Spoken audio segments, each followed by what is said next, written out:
भारतीय राजनीति की एक खास बात यह है कि हमेशा सब कुछ एक जैसा नहीं रहता। दिन लगातार बदलते रहते हैं। कभी लगता है कि अब सब कुछ इन्हीं के हाथ में है, तो अगले ही पल पता लगता है कि इनके हाथ में तो अब कुछ भी नहीं रहा। ऐसा ही कुछ हरियाणा कांग्रेस के पूर्व अध्यक्ष प्रदेशाध्यक्ष अशोक तंवर के साथ हुआ था। तंवर ने जेएनयू से लेकर सिरसा तक की जंग जीती, लेकिन पार्टी की गुटबाजी ने उन्हें घनचक्कर बना दिया था। तंवर हरियाणा प्रदेश कांग्रेस कमेटी के पूर्व अध्यक्ष रहे हैं, सिरसा से संसद सदस्य यानी कि सांसद रहे हैं और अखिल भारतीय कांग्रेस कमेटी के सचिव भी रहे थे। वह भारतीय युवा कांग्रेस और एनएसयूआई के पूर्व अध्यक्ष भी थे। उनके साथ एक रोचक तथ्य यह भी जुड़ा है कि भारतीय युवा कांग्रेस के अध्यक्ष बनने वाले सबसे कम उम्र के वो नेता थे। ऐसे ही और रोचक जानकारी अशोक तंवर के बारे में आज आपको बताएंगे। बस बने रहना होगा एसएनए के साथ। नमस्कार, स्वागत है आपका एसएनए में। भारत आज का वो शो जो खबरों का विश्लेषण करता है, इसीलिए उसे स्पेशल न्यूज एनालाइज कहते हैं। वो खबरों का विश्लेषण करता है, व्यक्ति विशेष के बारे में बताता है, वो छोटी बड़ी बात जिसे आप जानना चाहते हैं।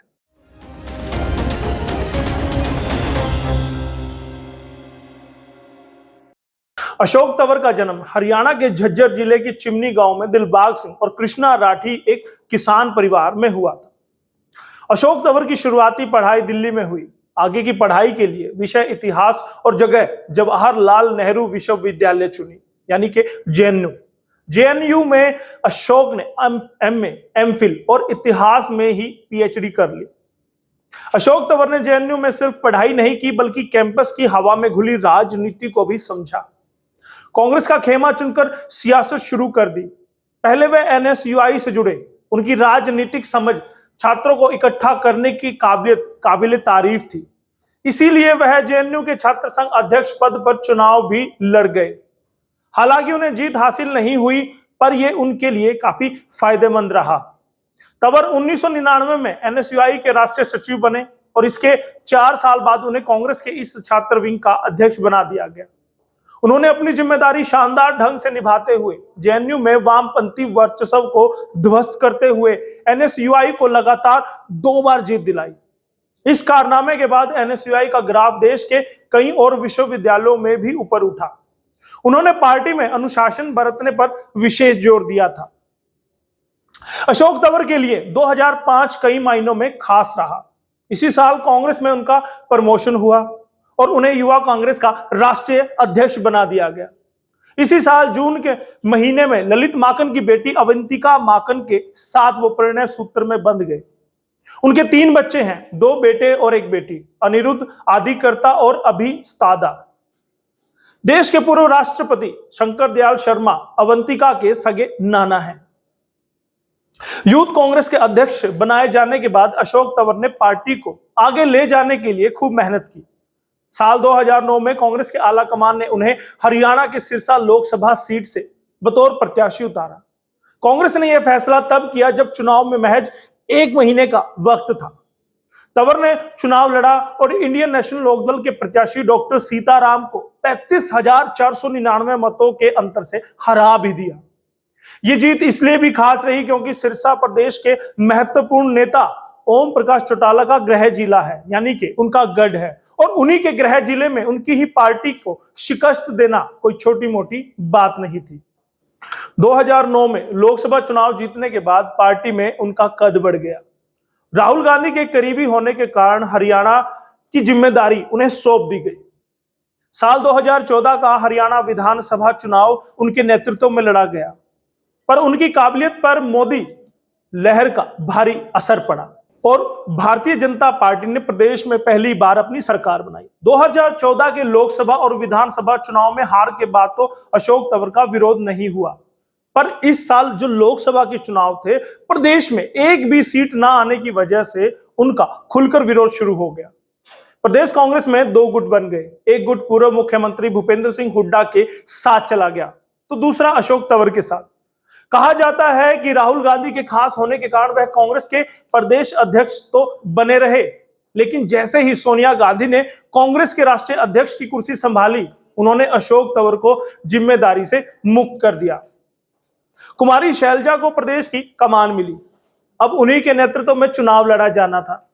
प्रदेश में जब इनेलो के दर्जन भर विधायक पार्टी छोड़कर सत्ताधारी दल में शामिल हो रहे थे, तब उन्होंने कांग्रेस के 17 विधायकों को भरोसा देकर पार्टी में बनाए रखा, यानी उन्हें कांग्रेस का ही बनाए रखा।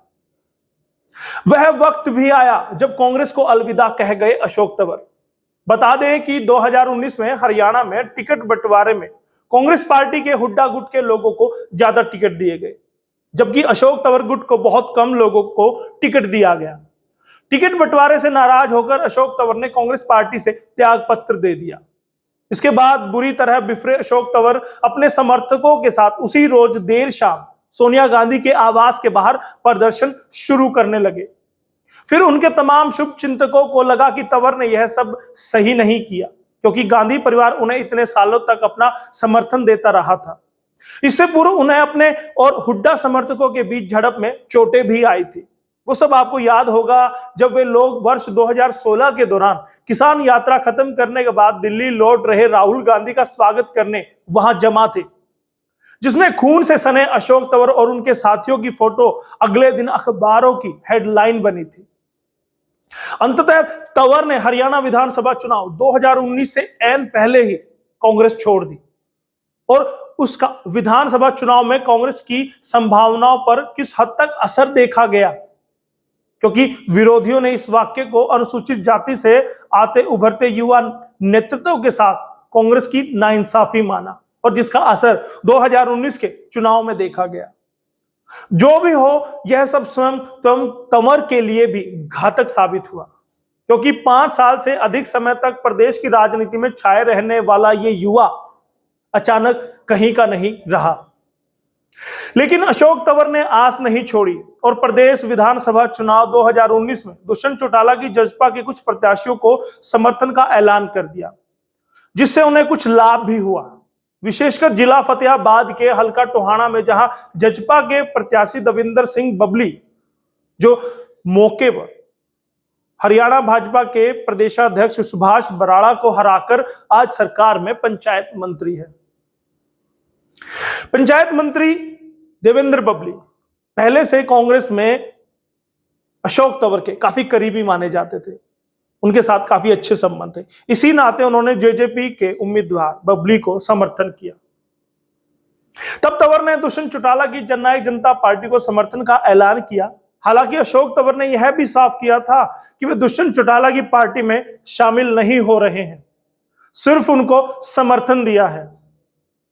उन्होंने कहा कि कांग्रेस का घमंड चूर चूर होने जा रहा है, कांग्रेस में मेहनती कार्यकर्ताओं की अनदेखी हुई है।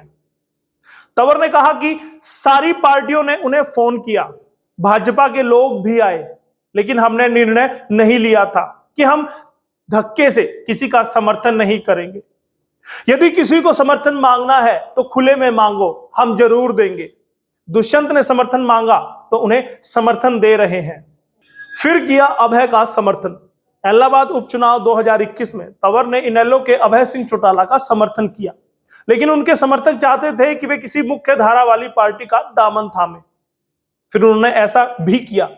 फिर नवंबर 2021 में उन्होंने ममता बनर्जी नित तृणमूल का दामन थाम लिया, यानी कि तृणमूल कांग्रेस की उन्होंने ज्वाइन कर लिया। तब उनके समर्थकों को लगता था कि उन्हें तृणमूल की टिकट पर राज्यसभा में भेजा जा सकता है, लेकिन ऐसा भी नहीं हुआ। वही उस वक्त अशोक तंवर ने कहा था, ममता जी का शुक्रिया अदा करता हूं, उन्होंने हमें अप्रोच किया, इसके लिए उनका धन्यवाद। पूरा देश बीजेपी की तानाशाही से दुखी है।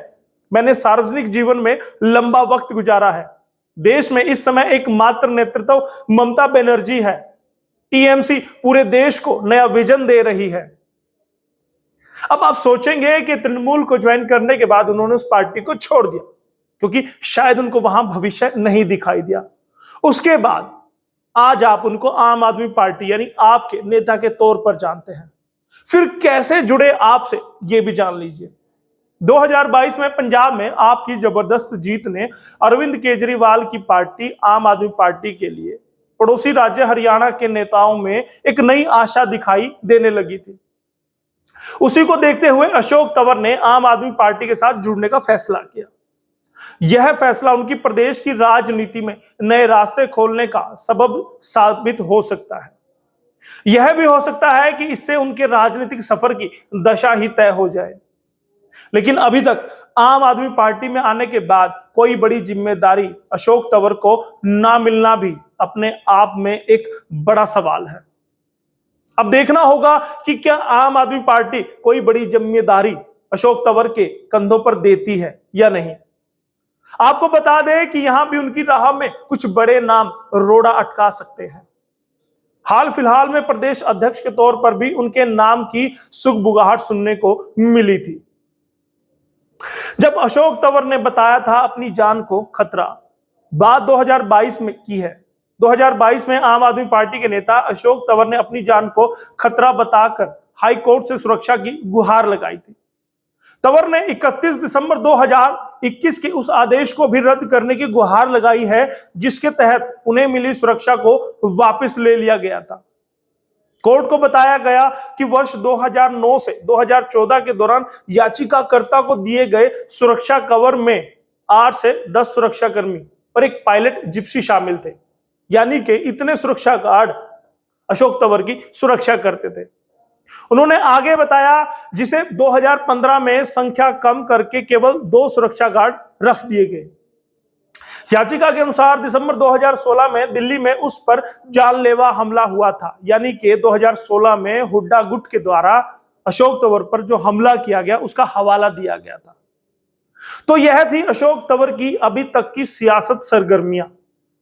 अशोक तंवर के बारे में आप कितना जानते थे और कितना उनको पहचानते थे, हमें जरूर बताइएगा और लगातार हमारे एसएनओ को प्यार दीजिएगा, क्योंकि आपके लिए ये कहानियां लिखते हैं डेस्क पर मेहनत करके पूनम दुबे, और कैमरे से हमारा बेहतरीन वीडियो दीपक कुमार लेकर आते हैं, और एडिटिंग डेस्क पर टीम की अगुवाई करते हैं गौरव राणा, और एंकरिंग करता हूं मैं यानी कि यशपाल कंचन। तब जाकर भारत आज आप तक ये एसएनए लेकर आता है। कैसा लगा हमें जरूर बताइएगा। किस नेता को अगले एसएनए में आप सुनना चाहते हैं वो भी बताइएगा। बहुत बहुत धन्यवाद।